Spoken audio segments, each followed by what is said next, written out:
Yeah, I think, the internet and open source technology in general is doing a lot in enabling new ways for people and groups of people to organize. And I think what's interesting is a big portion of that happens pretty organically, right? It's like sometimes people love focusing on, creating the incentives and like working really hard on optimizing the details of voting schemes and all kinds of things. But a lot of the time, like you just need a pretty thin layer of that. And what matters the most is just, if you have some clear thing that you're building towards, and if there's some story that appeals to a lot of people and those people appeal to each other, then they're going to just want to collaborate, and they're going to want to work together to build it and make the best version of it that they can happen. Hi, welcome to Innovative Minds. My pleasure to be here as your host. Just call me T+. This show is a forum for leaders in tech and politics to discuss how to solve today's problems with today's tools. Today, our special guest is Vitalik Buterin, co-founder of Ethereum. I'm also here with Taiwan's Digital Minister Audrey Tang. Today's discussion will cover opportunities for skilled workers in Taiwan, recent projects by Audrey and Vitalik, and the latest advancements in Web3.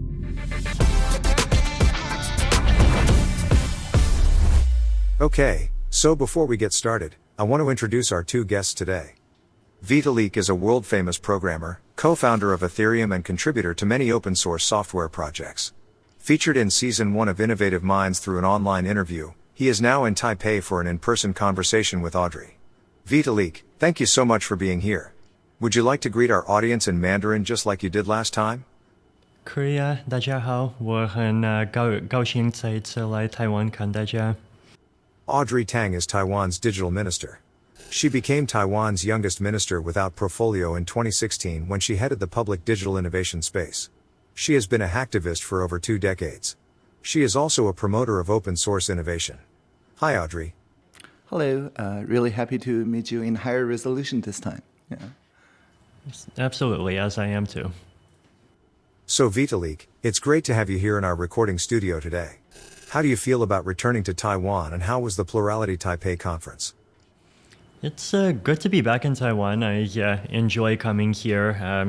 Every time that I do, ever since my first visit back in 2016. There's an excellent Ethereum community here.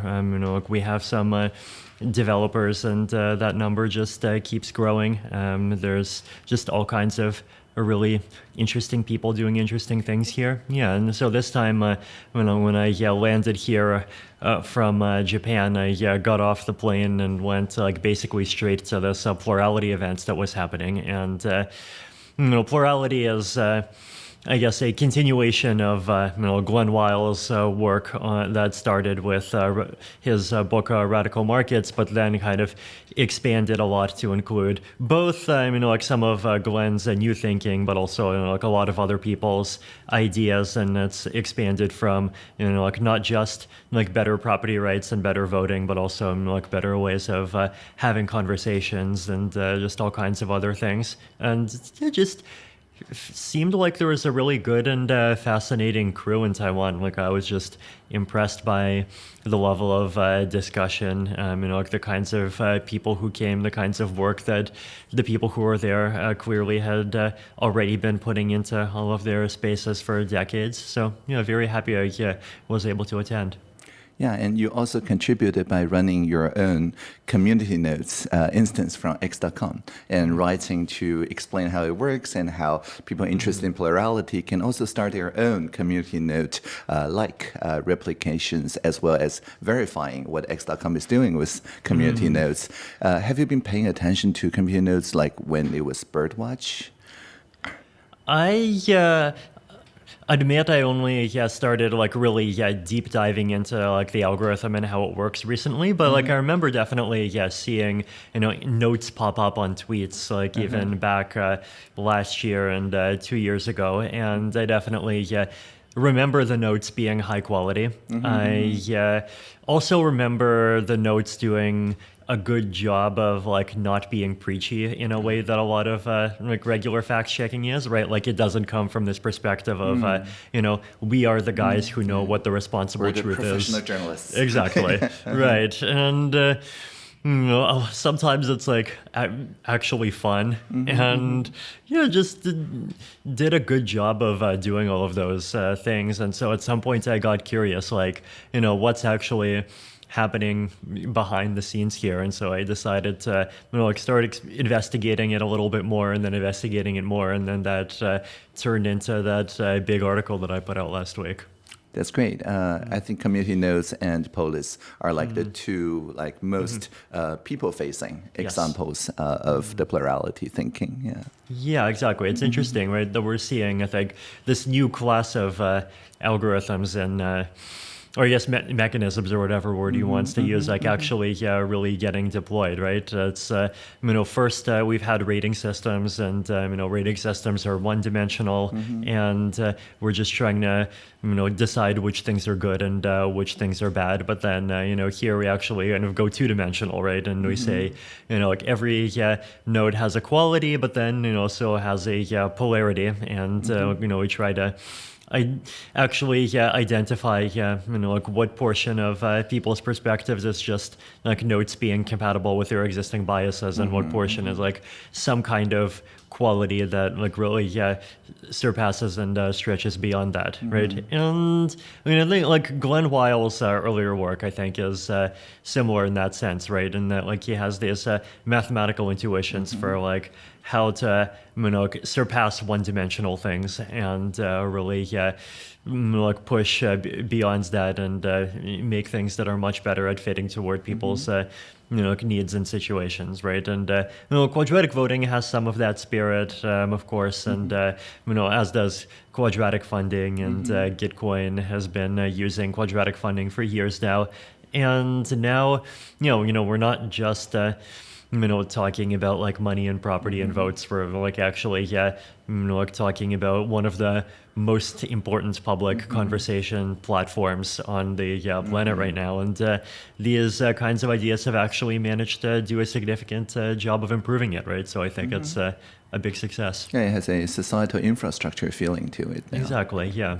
That says, it's the way that Community Notes was designed to be neutral and open and verifiable, and you could download the code, check things yourself. If you like see some outcome, you could go yourself and dig and see what happens. Like it's the exact opposite of like I think what a lot of people have come to hate from regular social media, right? And it like has all of these amazing properties in being this like open thing in a way that I think people I want to say expect, but maybe more realistically, you'd say wish would come of public infrastructure. And like this one piece of Twitter has managed to actually do that. And like it's done that without really sacrificing on quality, right? So I hope that it can inspire many more things, and I think there's a lot more things in the world that can be designed with more of this kind of public infrastructure spirit. And I think conversations will be higher quality, and a lot of people could be happier as a result. Exactly. The ability to contextualize and enhance the quality of online conversations is a clear advantage of Community Notes. Audrey, would you like to add something to what Vitalik has just said? So first of all, I think Vitalik's Mandarin became like really like almost native level. We carry the entire conversation in Mandarin to the delight and surprise of many attendees. I think plurality is inherent, really, in the way that Taiwan sees the world. We are of many cultures, and we pride ourselves in co-creating, despite the diversity. The polarity never leads to too much of violent conflict, but rather via bridge making, the kind Vitalik talked about, those mechanisms, we bridge the polarity into plurality. So I think the Plurality Taipei Conference lets the people in Taiwan understand that our kind of unique contributions, the angles to the world, and also links us to the people around the world that are suffering the same detrimental effect of polarization and hateful messages and things like that, and provide, I wouldn't say a cure, but at least one of the ways to mitigate the harms caused by polarized thinking. Yeah. Absolutely. Speaking of Taiwan, Vitalik, you recently obtained a Taiwan Employment Gold Card, which is a residence visa for skilled professionals. Could you share your thoughts on the card and any professional projects you might have in Taiwan? Yeah, I mean, I don't know. Personally, I'm, not one of these people that has like a huge number of, like official projects in all kinds of places. Like I just talk to people and cooperate with people. But with the gold card, it makes it much easier for me to come to Taiwan. Like if I want to start spending much more time here in the future, there's just all kinds of things that become simpler. And I think in general, I personally just really appreciate and want to support these kinds of programs, not just for people like myself, but also for plenty of people around the world who are in more difficult situations, right? Like we have to remember the world is a very unfair place a lot of the time, and your prospects in life are often decided by, where you're born, whether or not your parents were lucky enough to figure out how to immigrate somewhere else when you were 6, just all kinds of different things. And I think, Taiwan giving people a ladder where, if they contribute, and you can even get the gold card by contributing to open source projects for 8 years. Then that gets recognized, and you get invited to a place which is one of the premier world economies, and you can work and collaborate with a lot of other people at that same level and keep going from there, right? So I think offering those kinds of opportunities as just a really important contribution that Taiwan's making already, and I hope that in the future we'll see lots of countries having similar programs. Yeah, a lot of people in the Ethereum community contributed heavily to Web3, partly, I believe, also because their institutions in their countries are not exactly very stable, or their currency isn't exactly very stable. And that motivates their contribution to something, although new, is already seeing more stability than their original jurisdiction. But this is difficult for us in Taiwan, of course, to directly imagine, because the new Taiwan dollar is doing just fine. But the majority world actually faces these issues on a day-to-day basis. So we really like to contribute to the world by saying that by contributing to fix the issues in an open way for 8 years, you're then recognized as a contributor to the free world, essentially. And we're happy to spend more time with people who contribute to open source for 8 years. Yeah. Absolutely. Yeah. Audrey, as Taiwan's digital minister, could you provide more information on how individuals with digital skills can obtain the Taiwan Employment Gold Card? Yeah. So although we call it a digital gold card, it doesn't mean that you have to write programs in order to earn it. Programmers is just one of the community contributions in open source community. Although the code for Ethereum mostly was written 8 years ago, the white paper was 9 years ago, if I remember correctly.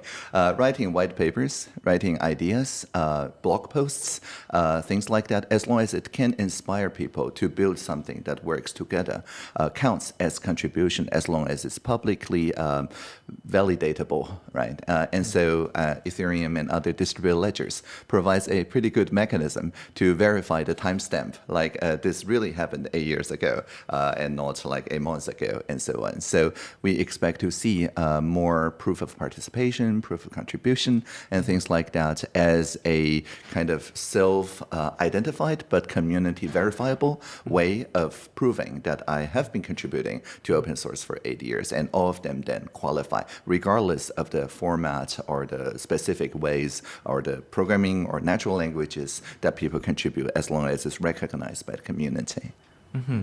Yeah, and I think recognizing more like people's contributions in a more diverse way that captures more kinds of work is a really important problem, especially now that like lots of collaboration is, moving onto the internet and moving into formats that are not easily captured by traditional structures, right? Where like even if you look at like a lot of academic research these days and development of new algorithms in like computer science and cryptography, for example, like just how much of it happens over Telegram chats between people in 3 different companies in 5 different countries, right? It's actually pretty amazing. And sometimes you have people inside of companies and then just totally independent researchers, people who have, like self-studied their way in various ways, like people writing code, people doing things like translations and documentations.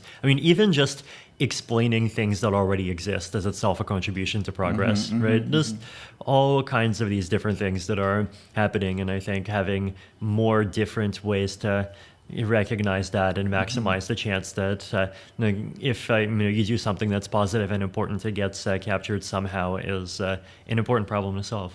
Yeah, I've been aware of zero-knowledge proofs for a while, but I only gained the ability to explain such proofs thanks to your writing. so I think this is really 2 different skills. One is applying it in our daily open source contributions, and yet another altogether to make it digestible by the community. Yes. Yeah. And often it's a different piece of work to make it digestible for each community. Exactly. Coming back to Taiwan's tech sector, Vitalik, what do you think makes Taiwan's digital space so special and appealing?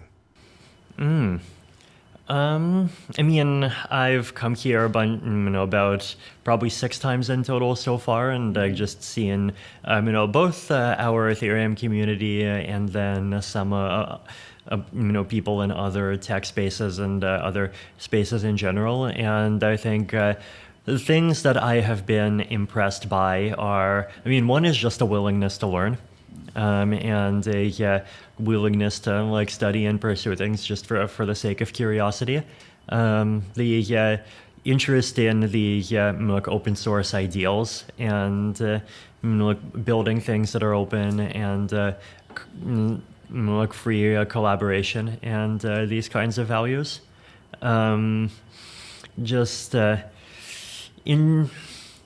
Interest in like doing things not just because they get like the most compensation in the short term.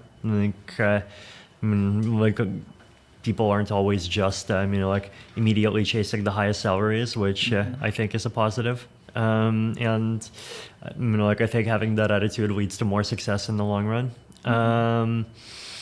There's just a bunch of positive attributes that I've personally noticed, and then I've also just like a bunch of individual projects that I've noticed that are interesting, like Polis, as you've mentioned, came out of Taiwan, and that's one of those things that's quietly being used by more and more projects in all kinds of spaces, and obviously some of the GovZero work that has been done over the last decade, and it seems impressive and it seems valuable, so a lot of good things. Yeah, I've been personally using like an open source fork of HackMD, only later to discover, oh, they're Taiwanese. It's good to hear that. Audrey, can you tell us more about how governments can attract and develop both international and local talents in the tech sector? Yeah, and I think these 2 are really the same thing, because what Vitalik's been talking about is that in each community, in each project, in each DAO, there really is no restriction that says only people of a certain country can form associations, and they have to talk through intermediaries and sign MOUs and sending ambassadors and so on, right? Naturally, within a Discord channel or within a conversation group, people identify each other by the projects they contribute to, and only later discover, oh, they're Taiwanese or from some other country. So this contribution first mentality paves the way for the kind of talent that builds connections and builds street credibility in a way that transcends the borders, transcends boundaries. And I think in order for our talents to retain such intrinsic motivation, the best way is just to spend more time with people with similar intrinsic motivation and who have traveled far and wide. And so the Gold Card is designed, of course, for you to travel to Taiwan easier, but it's also designed to create a community so that even if the Gold Card holders are not physically in Taiwan, they can also introduce our talents to people whomever and wherever you are in. You mentioned Japan, but maybe in Argentina or in any other places. And then the community becomes truly multinational. And so you have also, I believe, talked about this idea of a community that governs itself like a network. So whether you call it a network society or whatever other terms, or Zuzalu and so on, I think Taiwan is just one part in that conversation, in that contribution. The more our young people identify with this kind of cross-border network and community, the more circulatory this whole talent pool becomes. And I sincerely believe open source is one of the best ways to enable this kind of community. Yeah, I think, I mean, the internet and open source technology in general is doing a lot in enabling new ways for people and groups of people to organize. I mean, and I think what's interesting is a big portion of that happens pretty organically, right? It's like sometimes people love focusing on, creating the incentives and working really hard on optimizing the details of voting schemes and all kinds of things. But a lot of the time, you just need a pretty thin layer of that. And what matters the most is just, if you have some clear, thing that you're building towards, and there's some story that appeals to a lot of people, and those people appeal to each other, then they're going to just want to collaborate, and they're going to want to, work together to build it and make the best version of it that they can happen. So. I mean, the crypto space, I think, has been interesting just in how it's managed to pioneer a lot of that, right? As I've mentioned, a lot of algorithms get developed by just people in Telegram chats between 3 different companies and 5 different countries.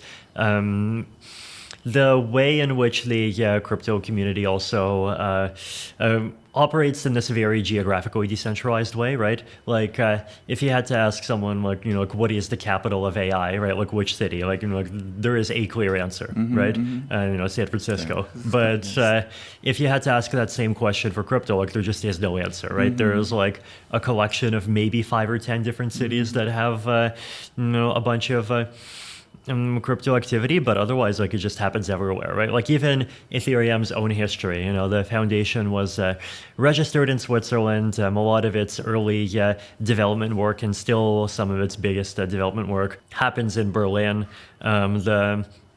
There's a significant team in Asia that's an entity in Singapore, a couple of developers in Taipei now, also some in Romania. There's a research retreat happening in Colorado. So it's just all kinds of people from all kinds of different walks of life, and there's a bunch of things that happen that helps everyone to cooperate without having to push everyone into being in any kind of particular mold, a particular structure, or under a particular person or schedule, right? And I think that's really fascinating and amazing. And one of my interests is definitely seeing to what extent things like that can be expanded upon, right? We have this opportunity to try to do a better job of building things around values that people have and things where people have existing common interests that like try to give structure to that and actually like help people work toward those common goals, even if those people don't like at the beginning come from the same place, right? And communities that start online can go offline. Communities that like start offline can also go online. It can be fluid in both directions, and I think that there's a lot that can be done to make that happen even better. Indeed, I really like how you talk about those cities as if they're like names of neighborhoods in one city. Right? So really, it's a kind of born global idea Right. where the entire planet is one city, Right. and then we have some neighborhoods. Yeah. Yeah, it definitely does feel like it's going that way. It's refreshing to think of the planet as one big community. On another note, during your conversation last year, you both talked a lot about decentralized autonomous organizations. Have there been any noteworthy updates in the past 1 year in the world of DAOs? Good question. It's interesting. I feel like DAOs within the crypto space are sort of starting to become boring in a certain sense, right? And that like we know that you can have pools of capital that are controlled by a program called a smart contract that defines some set of rules, but that determine when those assets can be spent. And a lot of projects are organized in that way, and there's different structures for like how to make a proposal to like either get some funds out of that pool that can be used for the project's benefit, or potentially do other things, and like how those proposals get voted on and then how they get executed. We've seen them running for a long time, and I feel like we've gotten to the point where like we've learned more and more lessons there.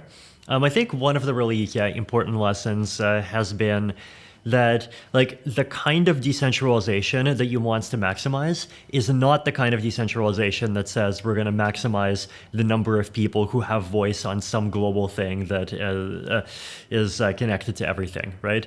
Like if you just have like 500 people vote on things, and you have like internet forum politics, so like basically run what happens, like you're not even going to get a coherent vision, right? And everything is just going to be slow. If your DAO gets into a conflict with other things, it actually might end up being at a disadvantage because of its decentralization. That was an interesting one that got discovered a couple of years back. The kind of decentralization that you really want to maximize is like more like local autonomy, right? Like empowering individual teams that are focused around a particular task to just go off and do their thing. And that's something that DAOs are starting to do more and more. And when their decentralization focuses in that direction, it tends to be more productive. So I think that was one thing that's interesting to discover. And then the other big thing is just the importance of not going too crazy on optimizing the voting, because ultimately, the voting is just a layer on top, and it needs to not break, right? And I think there are ways that it can break if it's designed badly, right? Like I often criticize these DAOs that are based on coin voting, where if you have that, and then especially if you combine that with a reality where like 41% of the tokens gets issued to the core team and some Silicon Valley VC investors, then like it's not actually particularly democratic or even decentralized. Like basically, like especially given how most people end up not voting and just forgetting because they're lazy. Like if the VCs want something to happen, they just vote and they make it happen, right? So there's ways in which they can break, and there's like ways in which DAO designs can be improved to not break in those particular ways. But like once you've gotten past that basic point of like not being a plutocracy or just in whatever other way not breaking, like it's really less about the formality and just more about creating space for people's existing like intrinsic motivations to fly. And like when projects do that, they can often be pretty successful. Yeah, when I hear boring, I think mainstream, right? Right. So basically, it's mainstreaming this idea that not just shareholder near-term capitalism Right. can organize people. People can organize on different principles, literally just changing some dials on the DAO governance, and they're all equally legitimate, and the intrinsic motivators are even more legitimate in the long run. Absolutely. Audrey, in last year's conversation with Vitalik, you've shown a keen interest in inventions that Vitalik has been involved in, such as quadratic funding and soulbound tokens. Fast forward to today, have there been any concrete breakthroughs in these areas? Perhaps you could start by explaining in simple terms why these inventions are of interest? Sure. So the idea of quadratic funding is that when we want to fund the societal infrastructure or the common public good, it is often difficult for a panel of experts to determine which ones are actually benefiting the people the most.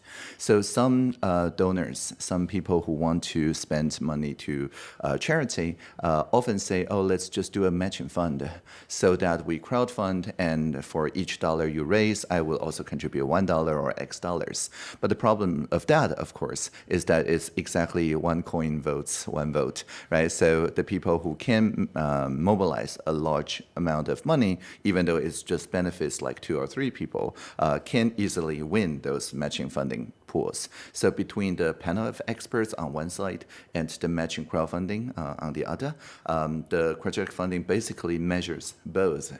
It says that you have to mobilize a lot of people, each contributing a little bit more, instead of just 1 or 2 people contributing a lot. And they do so by simply taking a square root of each person's contribution to measure what kind of societal impact is having to the crowdfunding community. And key of this, of course, is that one person cannot fork into 10 people and each contributes a different amount and then pretend to be 4 people or 10 people or whatever, because that defeats the purpose. And so a lot of innovation is on making sure that one person cannot easily create thousands of clones of oneself to pretend that they're actually, mobilizing both the money and the votes, right? So that, I think, has also become mainstream or boring in that people generally understand what are the challenges in ensuring that defense, and also some working prototypes of that defense being seen in real life, for example, in Gitcoin and in other places. Yeah, so does Vitalik want to add to this? Yeah, no, I think it's a great description, right? I think the core idea, right, that the matching ratio depends not just on, or the matching amount depends not just on the amount of dollars that went in, but the amount of different people that those dollars are split between is like the really key idea, right? So if one project gets $100 each from 2 people and another project gets $1 each from 200 people, the second project is going to get like much more matching, like tens of times more matching than the first, right? And with that idea, like you get to determine not just like which goods are more important and less important, but also like, which goods are more public and less public, right? And it's also a nice mechanism because it's kind of more robust to differences of opinion, right? In the sense that if you just rely on like majority vote style democracy, then generally things either pass or fail, right? And if like a critical mass supports one way of doing things, then like it might get funded, but then a group that supports a smaller way, a different approach would get no support at all, right? Whereas quadratic funding is more likely to kind of let 1,000 flowers bloom. So, and look, we've actually seen that happen in the Gitcoin implementations of it in practice, which I think have been really fascinating. Yeah, in addition to Gitcoin in Taiwan, we have 3 major crowdfunding sites, and they're now partnering together to run our own quadratic funding round. So the same person donating to the same project on 3 different sites will not count as 3 people. And so I think more and more crowdfunding sites can actually join in a kind of federation of the project story being told in various different ways. As Vitalik noted, each project can tell the story differently to different communities. But at the end of the day, of course, we need to count unique contributors. So once that technical part is like fully resolved, and which we will do so this year, I think you will see more adoption by more traditional charities and so on, because it's then connected to the fiat world, not just the cryptocurrency world. And for soulbound tokens, it's also become boring or mainstream. When we started saying that we will be issuing soulbound tokens, people were very much still speculating on NFTs, which the entire point is to transfer out of one's account, Yes. right? So SBTs was seen as too idealistic because people were, I don't know, collecting ape pictures or things like that. Unfortunately, this year this is past us, and so people start to see, oh, this is actually a really nice way to have verifiable credentials issued, thing that is publicly accountable, can calculate a timestamp very precisely, and then you can do interesting calculations without compromising privacy. So we've been issuing SBTs for people participating in Ideathon and in other programs that we run, and the general uptake is pretty good. Yeah, no, that's definitely good to see it. I mean, I think SBTs can like have a lot of different names, right? And I think just like the concept of attestations, given, or like POPE proof of attendance protocol tokens are another example. Like there's just a lot of very similar ideas, and it does feel like they're catching on, not quite yet in terms of users, but definitely in terms of like people starting to build things around them, right? And it's like clear that there's demand for something like them, right? Like even like as we were mentioning before, like tokens that are, or ways of like representing past contributions that a person made. Like skills that a person has, like different forms of membership in a particular community. Like there's a lot of use cases for this. Like even like within the Ethereum community, but I think it's something that just makes sense to adopt in a lot of different cases more generally. Exactly. The gold card is not for reselling, right? So for such cases, it's obviously you want it to be soulbound. You're telling me it's not like a literal piece of gold that I can go pawn off? I'm sorry, but not. Vitalik, something that's been keeping you busy over the last few months has been your involvement in the Zuzalu project. From what I read online, this was a pop-up community whose aim was to discuss biotechnological solutions designed to slow down human aging and live longer. Can you tell us more about what it is exactly? It's interesting that the piece that you wrote focused on the aging angle, right? Because it's Zuzalu was kind of intentionally created as this kind of pluralist community with about like 3 or 5 different focuses, and biotech was one of them, but there are also several others as well, right? I think. The way that I would describe the idea of Zuzalu in general is that, like, for a long time, there's been a lot of excitement around this idea of either creating new cities or creating new societies, or like taking online communities and bringing them offline. And like really being kind of intentional about offline community and the physical environment, and like where, and the kinds of physical network effects that we're creating and participating in. And this is something that a lot of people have written about, like often very idealistically for decades. Like there's a lot of writing in the 80s and 90s talking about this idea that like we live in physical communities, but at the same time, like our values and the things that we kind of use and benefit from are going off on this totally separate digital axis. And like, are there ways to kind of bring the first kind of more in line with the second, and Balaji Srinivas had recently wrote his book on the network state. There was also a book by someone called David De Ugarte on what he calls Files. That's Phyles. That takes a very different political angle on what's something that's ultimately not too different as a concept. And one of the goals of Zuzula was to just take some of that discussion and sort of bring things from the space of just discussion and a step closer into a live experiment, so we can see something run and how people respond to it and what the consequences are, right? So the concept is basically bring together about 200 people from a combination of a few different communities. So the biotech community was one. I think there are actually at least 3 biotech sub-communities, actually. A lot of longevity people, but also some synthetic biology people, and some COVID researchers also came by for some time.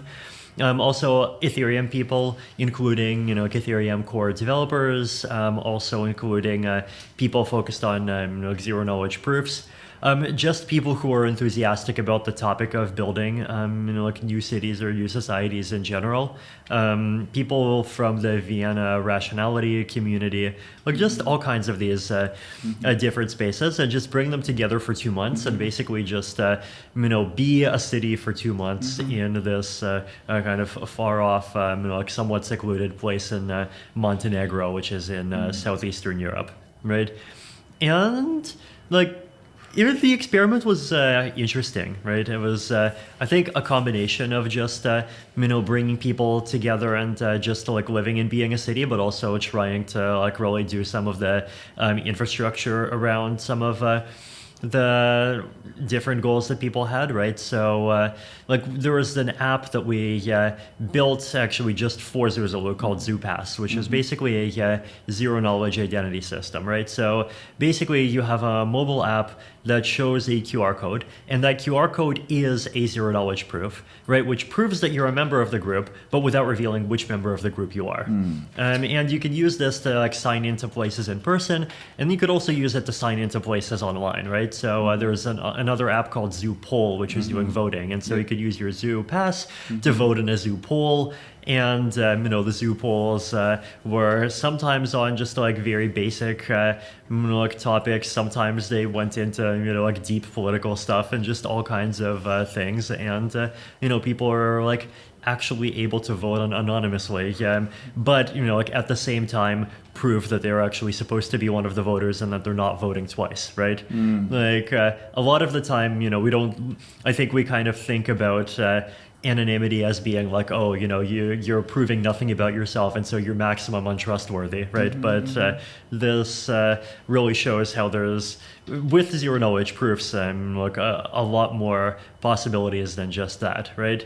Then on the health side, there's a combination of these different things, right? There's an exercise gym that was set up. There was this culture of doing cold plunges every morning that about I think 10% of the population participated in. There was people who were taking biomarkers and measurements of various stats in their body, and then also just sub events. There was just basically an ongoing intellectual salon, right? So it was just fascinating in a bunch of different ways. Both from those communities individually, but also in the way that those different groups came together. And I think the outcome was, one is just it proves that the concept kind of works, right? And it is a new category of thing, right? Hacker houses last for years, but they only have 10 or 20 people. Conferences have thousands of people, but they only last a week. So let's make something that has 200 people and lasts a few months. And it actually happened and it worked. But then also I think we're still pretty far along this, a long way away from really answering some of the deeper question of what should something like this turn into, right? Because we have these really powerful tools to coordinate in a bunch of, and at some point it makes sense for that coordination to really start to be in person, right?